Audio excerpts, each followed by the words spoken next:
unter dem Tisch, über dem Kasten, zwischen dem Brennholz, hinter dem Ofen, an der Wäschleine, im Chemie, zwischen den Herdöpfeln. Mary Lou hat gesucht und gesucht, bis endlich im hintersten Ecken unter ihrem Bett ihre Zauberbücher vorgekommen sind. Zuerst hat Mary Lou kräftig blosen, damit sie die dicke Staubschicht und Spinnennetz ab den Büchern bekommen hat. Und dann hat sie angefangen zu lehren. Im Schneidersitz ist sie am Boden gehockt, hat ihren Kopf mit beiden Händen aufgestützt und hat gelesen.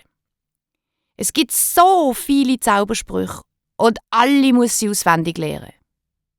Aber eben, weil sie so viel sind, hat sie ein rechtes Durcheinander gekriegt. Zum Beispiel, wo sie ein feines Vanillegarnet hexen, hat sie saure Gurken in der Hand gehabt. Wo sie die Untertasse unter das Tässli hexen, da ist die Untertasse einfach verschwunden und niemand hat sie bis heute je wieder gesehen. Und als sie ihrem Kater ein neues Halsband anhexen wollte, hat sie ihn fast in ein Stinktier verwandelt. Einen Tag vor dem Fest hat Mary Lou ihre Hexenbücher zugeschlagen. Jetzt längt's. Ich höre auf lehren. Das hat keinen Sinn. Ich werde das nie können. Aber ich gehe trotzdem ans Fest. Bese, komm hierher. Du musst mich an den Festplatz bringen. Aber der Besen ist nicht gekommen. Er hat sich bockig gestellt und ist einfach im Ecke stehen geblieben.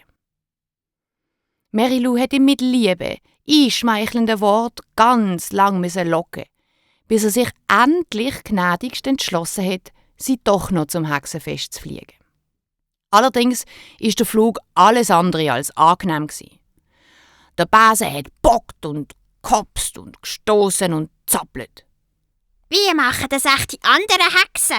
Hat Mary Lou sich gefragt. Denn als sie nach ihrem ungemütlichen Ritt auf dem Festplatz eingetrudelt ist, da hat sie gesehen, wie es die anderen machen.